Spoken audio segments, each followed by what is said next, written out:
स्वागत है आप सबका मेरी भविष्यवाणियों की पुस्तक में। तो आइए हम आज के पवित्र वचन को पढ़ेंगे जो कि परमेश्वर के दास प्रेरित अंकुर यूसुफ नरुला जी के द्वारा लिखा गया है। जीवित विश्वासी। जैसा कि भजन संहिता की पुस्तक अध्याय 112 उसकी 7 और 8 आयत में लिखा है, वह बुरे समाचार से नहीं डरता, उसका हृदय यहोवा पर भरोसा रखने से स्थिर रहता है। उसका हृदय संभला हुआ है, इसीलिए वो ना डरेगा, वरन अपने द्रोहियों पर दृष्टि करके संतुष्ट होगा। मेरे प्रियो, बाइबल में लिखा है कि वो बुरे समाचार से नहीं डरता, उसका हृदय संभल चुका है, इसीलिए वो नहीं डरेगा, बल्कि अपने शत्रुओं पर दृष्टि करके संतुष्ट होगा। अगर आप जीवित विश्वासी हैं, तो आपके दुश्मन जरूर होंगे और कोई भी आपके बारे में बुरा ना बोले, उसका एक ही तरीका है, कुछ मत करो, आराम से बैठे रहो और ऐसे रहो कि आपको कुछ नहीं पता। जैसे एक मरे हुए व्यक्ति को कुछ भी नहीं पता होता और आपको इसी तरह देखकर कोई भी आपसे कुछ नहीं बोलेगा। अगर हम बाइबल में पढ़ें तो लिखा है कि अगर परमेश्वर ने आपको दाऊद की तरह एक बुलाहट के तहत बुलाया है, तो आप अपने शत्रुओं पर दृष्टि करेंगे और संतुष्ट होंगे। अगर हम बाइबल को पढ़ें तो लिखा है कि दाऊद का सबसे बड़ा दुश्मन शाऊल था, लेकिन उसका सबसे बड़ा मददगार कौन था? दाऊद का सबसे बड़ा मददगार शाऊल ही का अपना बेटा योनातन था। अगर दाऊद के पास योनातन ना आता तो दाऊद को कुछ गहरी बातें ना पता चलती और वो मारा जाता। याद रखें, अगर परमेश्वर ने आपको किसी खास काम के लिए भेजा है तो आपके रास्ते में शाऊल भी आएगा और योनातन भी आएगा। अगर आज हम सोचें कि परमेश्वर दाऊद के साथ था तो उसको योनातन की जरूरत क्यों पड़ी?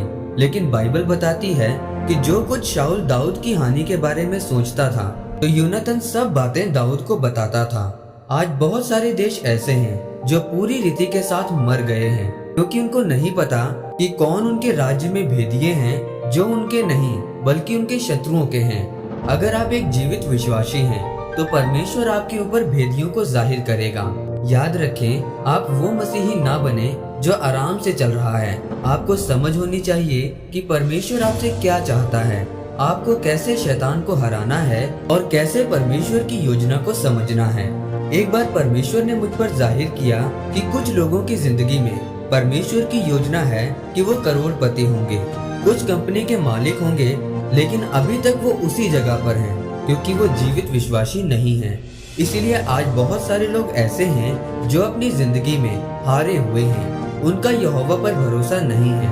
उनके ऊपर कोई मुसीबत आती है तो वो डर जाते हैं, इसीलिए उनके जीवन में कोई आशीष नजर नहीं आती। मेरे प्रियो, अगर आज आप चाहते हैं कि आप भी बुरे समाचार से ना डरें और आप एक स्थान पर खड़े रहें, तो आपका हृदय संभला हुआ होना चाहिए ताकि आप अपने शत्रुओं पर दृष्टि करके संतुष्ट हो सकें। आपको हमेशा यहोवा पर भरोसा रखना है और याद रखना है कि परमेश्वर ने मुझे एक खास काम के लिए बुलाया है और उस काम को करने के लिए आपको परमेश्वर की योजना को समझना पड़ेगा।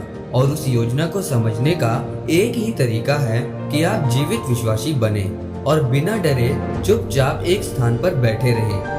तो एक दिन परमेश्वर आपको आपके शत्रुओं के सामने ऊंचा करेगा। आमीन। आइए इस अंगीकार को आप मेरे साथ एक मन होकर करें। सर्वशक्तिमान परमेश्वर, इस वचन के लिए मैं आपका धन्यवाद करता हूँ। परमेश्वर, मैं अंगीकार करता हूँ कि मैं कभी भी बुरे समाचार से नहीं डरूंगा और यहोवा पर भरोसा रखूंगा ताकि मैं अपने शत्रुओं पर दृष्टि करके संतुष्ट रहूं। प्रभु यीशु मसीह के नाम में आमीन। परमेश्वर आप सबको आज के वचन के ऊपर मनन करने के द्वारा आशीषित करे। आमीन।